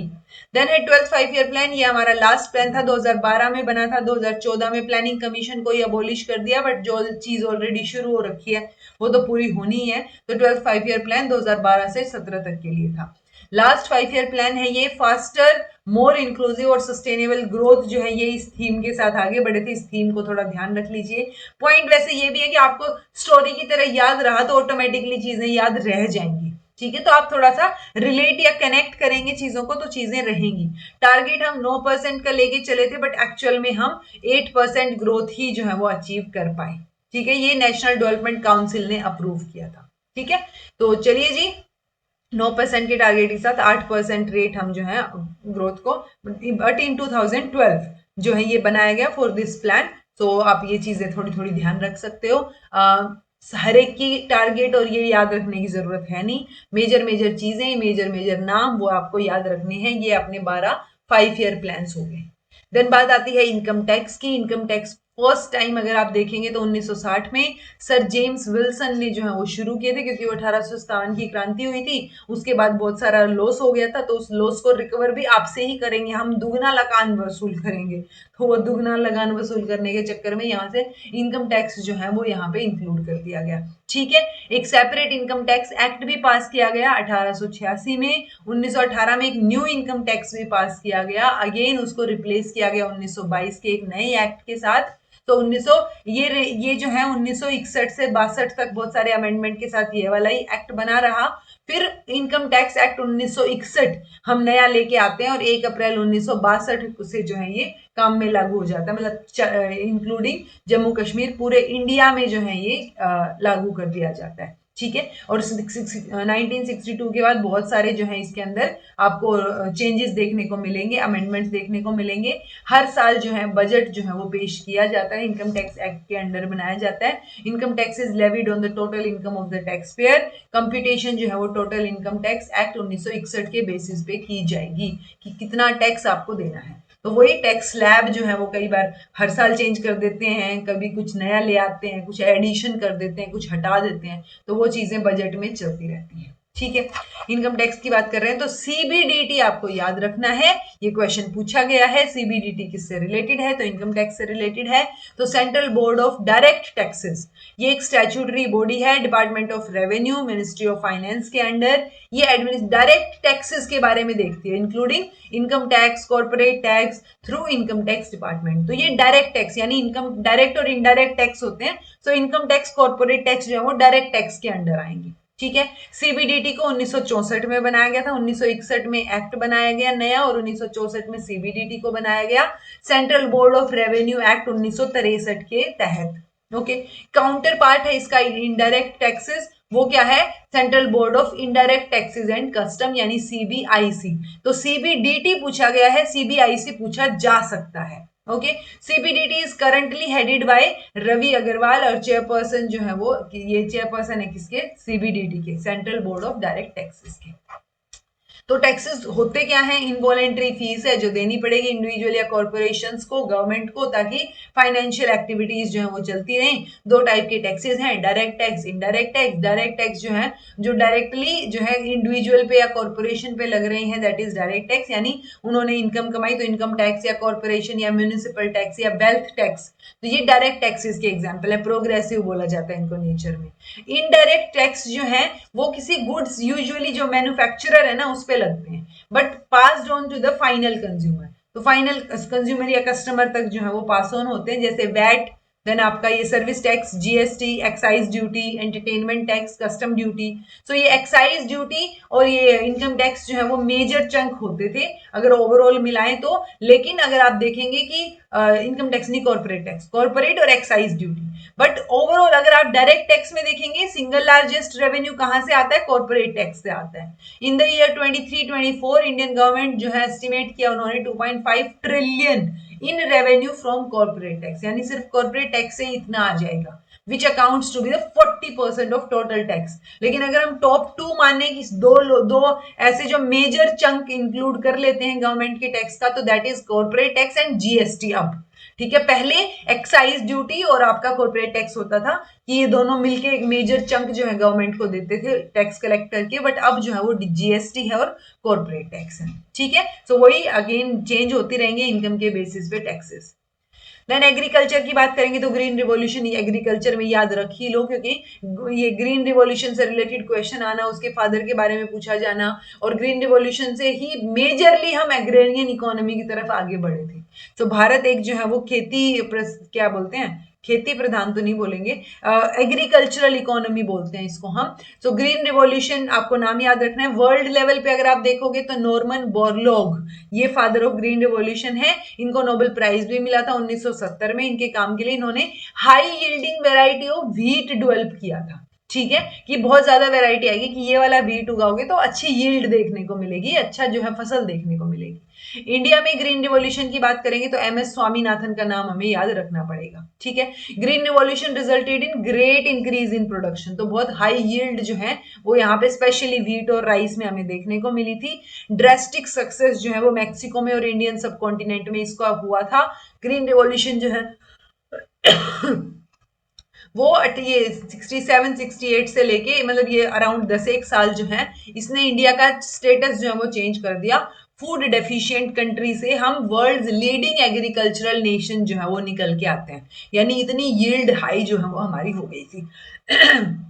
जब रिवॉल्यूशन की बात आती है तो एटलीस्ट आपको ये पता हो कि कौन सा रिवॉल्यूशन किससे रिलेटेड है। जैसे ग्रीन रिवॉल्यूशन फूड ग्रेन यानी राइस व्हीट इनसे रिलेटेड है। पिंक रिवॉल्यूशन प्रॉन से या ऑनियन प्रोडक्शन से रिलेटेड है। व्हाइट रिवॉल्यूशन मिल्क से, व्हाइट रिवॉल्यूशन को तो ऑपरेशन फ्लड भी बोलते हैं, तो मिल्क प्रोडक्शन से रिलेटेड है। ब्लू रिवॉल्यूशन फिश प्रोडक्शन से रिलेटेड है। रेड रिवॉल्यूशन मीट या टोमेटो प्रोडक्शन से रिलेटेड है। Yellow revolution oil seed production. Brown revolution leather या कोकोआ प्रोडक्शन। ग्राउंड ये golden fibre revolution jute, jute. ठीक है, तो ये बात आपको याद रखनी है। देन गोल्डन रिवॉल्यूशन जो है वो फ्रूट, गोल्डन फाइबर, फाइबर में आपका कॉटन ये आ जाएगा, जूट आ जाएगा, और गोल्डन रिवॉल्यूशन में आपका क्या आ जाएगा, ये फ्रूट्स, हनी या हॉर्टिकल्चर। ओके, फ्लावर वाला। देन है आपका सिल्वर रिवॉल्यूशन में एग या पोल्ट्री। सिल्वर फाइबर की बात आएगी तो कॉटन। अगर गोल्डन फाइबर की बात आ रही है तो जूट। तो ये आपको याद रखने पड़ेंगे। प्रोटीन रिवॉल्यूशन एग्रीकल्चर से रिलेटेड है। एवरग्रीन भी ओवरऑल डेवलपमेंट ऑफ एग्रीकल्चर से रिलेटेड है। ब्लैक रिवॉल्यूशन पूछा जा सकता है, पेट्रोलियम प्रोडक्शन से रिलेटेड है। रेनबो ओवरऑल एग्रीकल्चर और अलाइनमेंट से। सो रेनबो रिवॉल्यूशन एक बार पूछा गया है, हो सकता है कोई और रिवॉल्यूशन भी पूछ लिया जाए। ओके, हो सके तो ये फादर याद रख लेना। फादर याद ना रहे तो एमएस स्वामीनाथन याद रख लेना, क्योंकि वो ग्रीन रिवॉल्यूशन से रिलेटेड है। देन आता है जी मॉनेटरी पॉलिसी। तो अलग अलग पॉलिसीज बनेंगी, अलग अलग इंटरेस्ट रेट पे बैंक जो है वो पैसा लेते हैं। ठीक है, आपको इंटरेस्ट रेट जैसे 2.5 का या 2.75 का इंटरेस्ट रेट आपको दिया जाएगा, आप सेविंग्स अकाउंट में पैसे रखते हो तो ये सारी चीजें जो है वो यहाँ पे आपको देखने को मिलेंगी। मॉनेटरी पॉलिसी के अंडर। अब मॉनेटरी पॉलिसी से एक क्वेश्चन आने के चांसेस रहते हैं कि इंस्ट्रूमेंट कौन से हैं, यानी आरबीआई जो है रिजर्व बैंक ऑफ इंडिया, ये इसकी मॉनेटरी पॉलिसी का पार्ट कौन कौन से हैं, तो इंस्ट्रूमेंट्स जो है वो कौन कौन से हैं, रेपो रेट, यानी ये चीजें वो यूज करते हैं basically. So repo rate, reverse repo rate, ये वर्ड्स थोड़े थोड़े भी याद रहे आपको वो बहुत है, ठीक है। Liquidity adjustment facility, bank rate, CRR, ठीक है, cash reserve ratio, SLR, statutory liquidity ratio, market stabilisation scheme, then आपका ये ओपन मार्केट ऑपरेशन कॉरिडोर। तो ये याद हो थोड़े से कि अच्छा ये आरबीआई के इंस्ट्रूमेंट्स हैं, इनको ये यूज करते हैं। ये डायरेक्ट या इनडायरेक्ट इंस्ट्रूमेंट्स हो सकते हैं जो मॉनेटरी पॉलिसी को मेंटेन करने के लिए, मैनेज करने के लिए जरूरी है। ओके, अब एक और स्कीम जो बहुत इंपॉर्टेंट है जहां से क्वेश्चन आता है, प्रधानमंत्री उज्ज्वला योजना। तो स्वच्छ ईंधन बेहतर जीवन, इस टैगलाइन के साथ इसको शुरू किया गया था 1 मई 2016 में प्राइम मिनिस्टर मोदी की जो है इसकी चेयरमैनशिप के अंडर, लीडरशिप के अंडर, ठीक है। इस स्कीम में हम क्या चाह रहे थे कि हम इंडिया को जो है वो क्या बनाए, स्मोक फ्री रूरल इंडिया बनाए, कि गांव में बहुत ज्यादा चूल्हा यूज होता है, जो बीपीएल वाली महिलाएं हैं वो चूल्हा यूज करती हैं, बिलो पॉवर्टी लाइन। सो ये 5 करोड़ से भी ज्यादा फैमिलीज को बेनिफिट देने के लिए ये प्रधानमंत्री उज्ज्वला योजना शुरू की गई थी, ठीक है। So by providing concessional LPG connection to the entire nation by 2019, तो 2016 में शुरू करके 19 का टारगेट लेके हम स्वच्छ ईंधन प्रोवाइड करना चाह रहे थे, ताकि उनकी हेल्थ तो बेटर हो ही हो, हम पॉल्यूशन और डिफोरेस्टेशन जो है वो भी क्या कर सके, कंट्रोल कर सके। स्कीम की इंप्लीमेंटेशन किसके अंडर हुई, ministry of petroleum and natural gas के अंडर, ओके, ये मिनिस्ट्री के under. Then cabinet committee on economic affairs, इन्होंने अप्रूव किया 8,000 करोड़ का बजट, 16 से 19 के बीच में इसको पूरा करने के लिए 8,000 करोड़ का बजट अनाउंस किया गया। 5 करोड़ एलपीजी कनेक्शंस जो है वो प्रोवाइड किए गए with the financial support of 1600 रुपए। तो ये 1600 रुपए का क्वेश्चन पूछा गया है, हो सकता है इसी में से कुछ और क्वेश्चन पूछ लिया जाए। ओके, बजट स्पीच जो 2016 की थी, उन्होंने इस स्कीम के बारे में अनाउंस किया और 2000 करोड़ जो है वो करंट फाइनेंशियल ईयर में दे दिए जाएंगे इस स्कीम को, उसका जो है वो प्रॉमिस किया। ओके, कनेक्शंस जो है वो वुमेन बेनिफिशियरीज के नाम पे इशू किए जाएंगे, ये क्वेश्चन पूछा जा सकता है, इंपॉर्टेंट है। ओके, ईएमआई फैसिलिटी भी अवेलेबल रहेगी फॉर स्टोव और रिफिल कॉस्ट, कि आप रिफिल कैसे करेंगे तो उसको भी आप ईएमआई पे कर सकते हैं। कॉम्प्लीमेंट्री था to prime minister's give it up campaign भी यहाँ पे चालू की गई थी, और वहां पे 75 middle class, lower middle class लोगों ने वॉलेंटेरली अपनी कुकिंग गैस की सब्सिडी छोड़ी थी, कि आप अपनी मर्जी से अपनी सब्सिडी छोड़ सकते हो ताकि इन लोगों को भी फायदा हो सके। तो बहुत सारे लोगों ने वहां पे अपनी सब्सिडी गिव अप कर दी थी। ये कुछ एक फैक्ट्स हैं, जैसे मनरेगा वाला फैक्ट जो मैंने आपको ऊपर भी बताया था कि ये सितंबर 2005 में एक्ट पास हुआ था, लेकिन 2 फरवरी 2006 में इसको लॉन्च किया गया था। ओके, इकोनॉमिक सेंसस के बारे में आप थोड़ा सा समझ सकते हैं। इकोनॉमिक सेंसस में हम कंप्लीट इकोनॉमिक एंटिटीज को काउंट करते हैं कि कितनी चीजें हमने करी हैं, क्या क्या एक्टिविटीज हुई हैं इकोनॉमिक लेवल पे पूरे देश में। सो ऑब्वियसली इसमें हम हर किसी से डाटा कलेक्ट कर रहे हैं, हर चीज का। सो इसीलिए इकोनॉमिक कंसेंसस आपको इकोनॉमिक सेंसस आपको हर साल नहीं देखने को मिलेगा, हर साल आपको इकोनॉमिक सर्वे देखने को मिलेगा। वो सर्वे में हम हर किसी से डाटा नहीं कलेक्ट कर रहे हैं, हम एक पॉपुलेशन में से पर्टिकुलर सैंपल का डाटा कलेक्ट कर रहे हैं, उस बेसिस पे हम इकोनॉमिक सर्वे निकाल रहे हैं, ठीक है। सैंपलिंग का, पॉपुलेशन का, ये हमने रिसर्च में पढ़ा था, मेजर आइडिया आपको होगा। ओके, तो इकोनॉमिक सेंसस के बारे में आपको पता हो कि ministry of statistic and programme implementation जो है, स्टेट और यूनियन गवर्नमेंट के साथ मिलके, उनके कोलैबोरेशन के साथ इकोनॉमिक सेंसस जो है वो कंडक्ट करवाते हैं। Okay, it is typically conducted 5 to 7 years। Okay, India ने कंडक्ट की है अब तक 6 इकोनॉमिक सेंसस। अब जो है 7वां इकोनॉमिक सेंसस चल रहा है, ये बात आप याद रखिए। कौन कौन से ईयर में थे ये भी याद रखिए, 77, 1980, 1990, 98, 2005, 2013। तो यहाँ पे जो है वो 2013-14 में अपना लास्ट सेंसस जो है वो हुआ था, इकोनॉमिक सेंसस, ना कि पॉपुलेशन सेंसस। पॉपुलेशन सेंसस हुआ था 2011 में। ICAR यानी कि Indian council for agricultural research, तो यहाँ पे Indian institute of farming system research जो है वो कहाँ लोकेटेड है, क्वेश्चन याद रखिए, पूछा गया है। सो मेरठ में लोकेटेड है ये, मोदीपुरम में, Uttar Pradesh. Then ease of doing business की रिपोर्ट 2014 के अकॉर्डिंग ये रैंकिंग्स हैं, ease of doing state wise हैं, ये बात याद रखिए। ओवरऑल ईज ऑफ डूइंग में आई थिंक भारत फोर्थ पे कुछ था, बट आप ये वाली याद रखिए, यही पूछी गई है हमारे इंडिया में। सो पहले पे केरला, दूसरे पे आंध्र प्रदेश, गुजरात, राजस्थान, ये 4-5 भी याद रख लो, है 2-3 याद रख लो, केरला याद रख लो टॉप वाला। तो ये कि यहाँ पे बिजनेस जो है आराम से ईज ऑफ डूइंग बिजनेस आपको नाम से ही समझ आ रहा है, तो ये केरला रहेगा टॉप पे। ओके, ह्यूमन डेवलपमेंट इंडेक्स पूछा जा सकता है, HDI 193 नेशंस जो है वो इसमें पार्टिसिपेट करते हैं। एनुअल ह्यूमन डेवलपमेंट रिपोर्ट जो है वो निकल के आती है, कौन कंपाइल करता है रिपोर्ट को? यूनाइटेड नेशंस डेवलपमेंट प्रोग्राम यानी UNDP जो है वो इस रिपोर्ट को बाहर निकाल के लाते हैं हर साल। ओके, डेवलप किसने किया था, कॉन्सेप्ट किसने डेवलप किया था ह्यूमन डेवलपमेंट का? पाकिस्तानी इकोनॉमिस्ट ये महबूब उल हक और इकोनॉमिस्ट जो भारत के हैं अमर्त्य सेन। तो आप ये दो नाम याद रखिए, इनमें से कोई ना कोई नाम तो आपको ऑप्शन में मिल ही जाएगा। ओके, तो हर साल UNDP जो है वो प्रेजेंट करता है। इस बार इंडिया की रैंक 134वीं है global human index development index में। अगर इंडिया की 34वीं है, 134वीं, तो बाकी पहले पे कौन है? तो पहले पे स्विट्जरलैंड है जी। तो top 10 countries Switzerland, Norway, Iceland, Hong Kong, ये सब है। तो आप स्विट्जरलैंड, नॉर्वे भी याद रखोगे, बहुत है। अच्छा, ये जो HDI है इसके इंडिकेटर्स होते हैं, तो ये 3 डायमेंशंस के ऊपर चलते हैं। लॉन्ग एंड हेल्दी लाइफ होनी चाहिए, नॉलेज और डिसेंट स्टैंडर्ड ऑफ लिविंग होना चाहिए। तो ये तीनों चीजें हम कैसे देखेंगे? इंडिकेटर क्या हो गया? लाइफ एक्सपेक्टेंसी देखेंगे हम कितनी है देश में, एक्सपेक्टेड ईयर्स ऑफ स्कूलिंग या मीन ईयर्स ऑफ स्कूलिंग देखेंगे, और GNI देखेंगे यानी आपका ओवरऑल पर कैपिटा कितनी है, परचेजिंग पावर पैरिटी कितनी है। ओके, तो डायमेंशन 3 इंडेक्स निकाल के लाएंगे, life expectancy index, education index और GNI इंडेक्स। अब इन तीनों को मिला के हम क्या बनाते हैं? ह्यूमन डेवलपमेंट इंडेक्स निकाल के लाते हैं। ओके जी, तो ये आपका मेजर इकोनॉमिक्स का चंक मैंने करवा दिया है। अब एक बार 15, 20, 30 क्वेश्चन, आई थिंक ये 30 क्वेश्चन जो है वो प्रीवियस ईयर क्वेश्चन है, इनको एक बार डिस्कस कर लेते हैं। Okay, how much financial aid was provided to every poor family identified under prime minister's Ujjwala Yojana? तो कितनी जो है वो एवरी पुअर फैमिली इसके फाइनेंशियल एड प्रोवाइड की गई थी? तो ये 1600 रुपए वाली। ओके, अकॉर्डिंग टू 2011 का census, the state with the second highest population, तो पॉपुलेशन डेंसिटी, तो पहली हाईएस्ट पॉपुलेशन डेंसिटी तो बिहार है, दूसरे नंबर पे कौन है? तो इसीलिए मैंने आपको पहली स्लाइड में 3 बताए थे आपको, और 2011 के बेसिस में तो दोबारा भी पूछे जा सकते हैं, आपको पता हो। बेस्ट बंगाल पहले पे बिहार था। देन है, in which year was the किसान क्रेडिट स्कीम वॉज स्टार्टेड? तो किसान क्रेडिट स्कीम कब शुरू की गई थी? 1998 में शुरू की गई थी।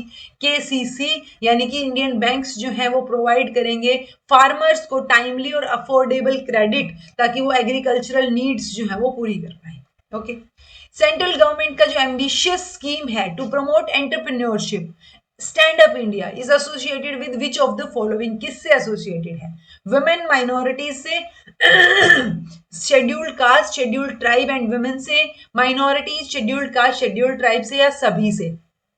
आंसर हो जाएगा जी B, scheduled caste, scheduled tribe, women से। Okay, which Indian state tops the list in ease of doing? तो 2018 के टाइम पे 2018 का पूछा गया है, मैंने 2024 का आपको बता दिया है। केरला टॉप पे है।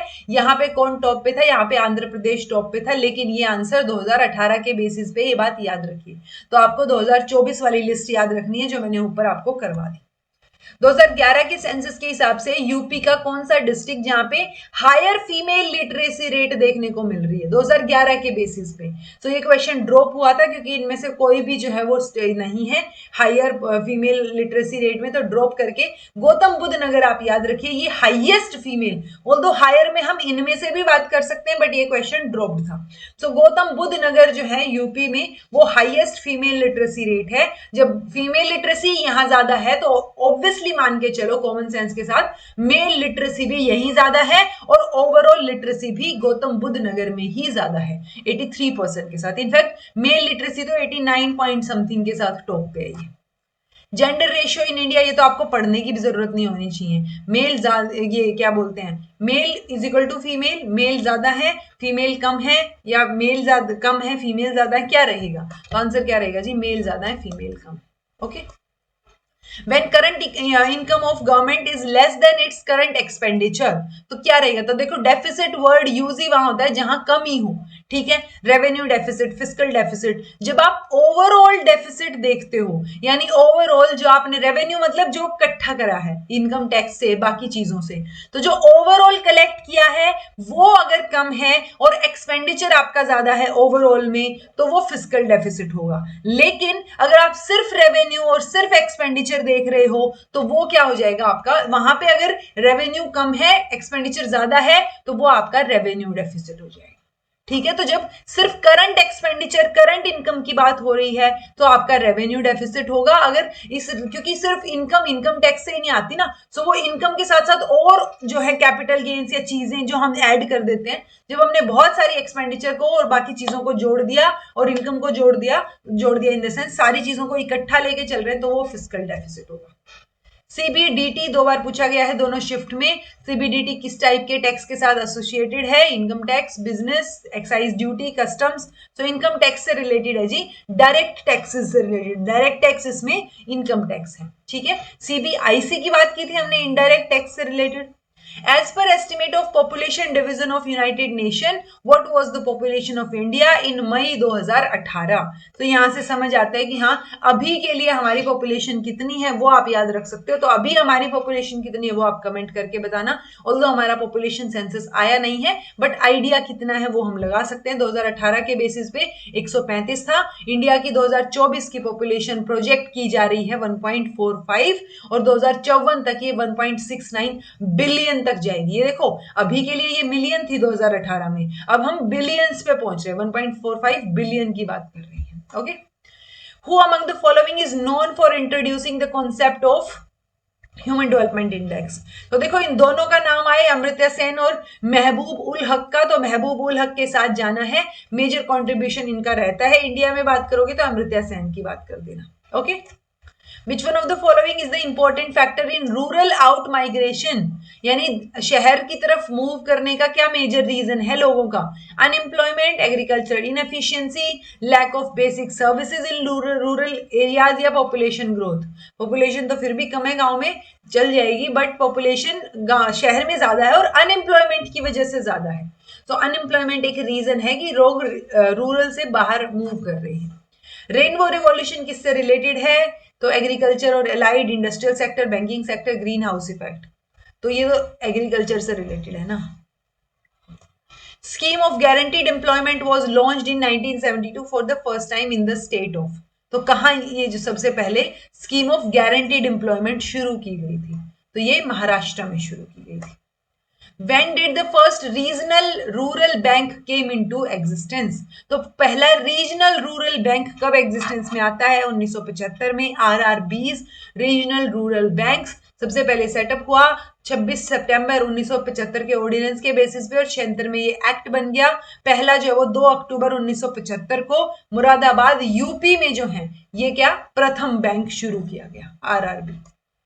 Zombie loan refers to which of the following loan? तो देखो इस तरीके के क्वेश्चन आपको या तो नाम से ही समझ आ जाएंगे ओवरऑल, अदरवाइज बहुत ज्यादा डीपर लेवल। अब मैं इस क्वेश्चन को देखते हुए सारे लोन थोड़ी ना पढ़ने बैठ जाएंगे हम, क्या पता आए ना आए, तो वो आउटपुट रेशियो कम में मिलेगा। इससे बेटर तो आप अपना सब्जेक्ट पढ़ें। तो ये क्या आ गया जी? Fresh lending to a borrower approaching insolvency, fresh lending to a borrower with an interest frequency ratio less than 1, affordable credit facility to the business group, lending to a business group whose interest frequency ratio is less than 1 that of a group as a whole। तो ये क्या हो जाएगा जी? Answer अपना D हो जाएगा कि आप ऐसे बिजनेस ग्रुप को दे रहे हो जिनका interest frequency ratio less than 1 है, अगर आप एज अ होल उस ग्रुप को देखोगे तो। Which one of the following states is at the top in economic terms? But bottom पे है ये अगर सेक्स रेशियो देखेंगे तो बॉटम पे सेक्स रेशियो की बात आए तो हरियाणा ही आता है जी। तो इकोनॉमिक टर्म्स में बहुत अच्छा है ये, लेकिन सेक्स रेशियो के टर्म्स में बहुत कम है। Which of the following target has with which of the following target has the सबरी संकल्प योजना been started in Uttar Pradesh? तो देखो ये उस टाइम पे पूछी गई, तो ये इस तरीके का क्वेश्चन अगर आया तो वो हम किसमें कवर करेंगे? करंट अफेयर्स में कवर कर पाएंगे। So to end malnutrition, for the marriage of daughters to poor families, for shelter of abandoned women या for girl education up to graduation. So ये माल न्यूट्रिशन को एंड करने के लिए था जी संकल्प। Which type of bank of India is established as differentiated bank? तो डिफरेंशिएटेड बैंक कौन सा हो सकता है? Payment bank, small finance bank, commercial bank? तो आंसर क्या रहेगा जी? पेमेंट और स्मॉल फाइनेंस बैंक, दोनों, ये दोनों बैंक जो है वो डिफरेंशिएटेड बैंक हो सकते हैं। देन ये भी अगेन किस तरीके का क्वेश्चन है? फर्स्ट ह्यूमन डायरेक्टर जनरल, ठीक है, इन्होंने नाम तो पहले ही बता दिया, नागोजी, हो सकता है अगली बार नाम पूछ ले। तो फर्स्ट ह्यूमन डायरेक्टर जनरल कौन था? WTO का। Is a resident of which country? तो कौन था वो तो बता दिया, नागोजी है, बट कौन से कंट्री का था वो आपसे पूछा है, नाइजीरिया के थे जी। ओके, WTO भारत ने कब ज्वाइन किया? 1995 में, ये बात याद रखिएगा। देन अगेन ये भी क्वेश्चन आपके नाम है तो ये भी किससे रिलेटेड है? अपना करंट अफेयर से रिलेटेड आप मान सकते हो। देन जैकित पावदिया, आपको अभी याद रखने की जरूरत नहीं है ये कि कौन किससे रिलेटेड है, बट स्टिल आपको याद रखना हो ये क्वेश्चन तो आपका डी ऑप्शन है। For which country the term fourth world country? तो आपको नाम समझ आ रहा है, फर्स्ट वर्ल्ड यानी हाईली डेवलप्ड से लेके हम नीचे की तरफ जाएंगे तो फोर्थ वर्ल्ड तो क्या हो गए? लीस्ट डेवलप्ड कंट्रीज की बात कर रही है। Okay, Who has determined the poverty line on the basis of requirement of nutrients? तो न्यूट्रिएंट के बेसिस पे पॉवर्टी लाइन किसने डिटरमाइन की? किसने डिटरमाइन की? अलग कमेटी ने। ये चारों कमेटीज मैंने आपको करवा दी हैं, कब कब आई थी, तो कौन सी कब आई थी ये भी याद रखना। एटलीस्ट इतना तो याद रखो, ये कमेटीज पॉवर्टी या पॉवर्टी लाइन से रिलेटेड है। In which year privatisation, liberalisation, globalisation यानी LPG रिफॉर्म्स, जिनको हम न्यू इकोनॉमिक पॉलिसी भी बोलते हैं, कब जो है इनको क्या अडोप्ट किया गया? तो 91, 92, 93, 94, तो 91 में अडोप्ट किया जी, ठीक है। Which is not an instrument of monetary policy of RBI? तो RBI की मॉनिटरी पॉलिसी के क्या क्या इंस्ट्रूमेंट है वो मैंने आपको बता दिया। Repo rate, reverse repo rate, then आपका SLR, देन आपका CRR, तो ये सारे के सारे क्या है? इंस्ट्रूमेंट्स हैं। GST नहीं होगा, ठीक है, तो GST का कोई रोल नहीं है मॉनेटरी पॉलिसी का इंस्ट्रूमेंट की तरह। In which year sixth economic census was completed? तो 6 ही कंप्लीट हुए, 7वां तो चल रहा है, तो लास्ट कब जो है कंप्लीट हुआ था? 13 में, 5, 6 में, 19, 20 में, प्रोग्रेस में, तो 13, 14 में लास्ट हुआ था जी, तो 13 रहेगा आंसर, 13, 14, एंड ये 6th इकोनॉमिक सेंसस कंप्लीट हुआ था, अभी 7th चल रहा है। विच स्टेट या UT started the first E ration card service? तो किसने शुरू की? तो ये फर्स्ट ई राशन कार्ड की सब कुछ घर बैठे बैठे मिल जाएगा, ये तो दिल्ली में हो रहा था ना, ठीक है। Where is the central institute of research on goats of Indian agricultural research institute? तो कहाँ पे है ये? मथुरा में, लखनऊ में, मध्य प्रदेश में, दिल्ली में? तो ये मथुरा में है जी। यूपी का पेपर है तो यूपी की चीजें पूछी गई है। What was the timing of 12th 5-year plan? तो ये चीज ऑब्वियसली आपको याद होनी चाहिए, वैसे तो ये लास्ट 5-year प्लान है तो आपको इन जनरल ही याद होनी चाहिए कि 2012 थी, ठीक है, 2012 से 17 तक था ये। In which year 14 banks were nationalised? तो आपको अगर याद हो तो 1969 वाले जो है 5-year प्लान में था, ये 4th 5-year प्लान था। 4th 5-year प्लान में 14 बैंक्स को नेशनलाइज किया गया 1969 में। When did the first rural bank come into existence? तो पहला रूरल बैंक, देखो एक तो रीजनल रूरल था RRB और एक रूरल बैंक है, ठीक है, तो आपको पता हो चीजें। तो ये 1975 जो हमने बात की थी प्रथम, ठीक है, फर्स्ट रीजनल रूरल या रूरल बैंक, तो प्रथम बैंक शुरू किया गया था 1975 में under regional rural bank act 1976। Okay, ये एक्ट उस टाइम पे बना, उसको एस्टेब्लिश कर दिया गया था, ठीक है जी, ऑर्डिनेंस के बाद। तो ये थे जी सारे के सारे क्वेश्चंस आपके जो PYQs में आए हुए हैं। कुछ एक जो बचे होंगे वो मैं लास्ट क्लास में जब सारे क्वेश्चंस और करवाऊंगी क्वेश्चंस, तो आप वो वहां से क्वेश्चन प्रैक्टिस कर सकते हो। एंड मैं उम्मीद कर रही हूँ कि एक बेसिक आइडिया इकोनॉमिक्स का आपको हो गया होगा।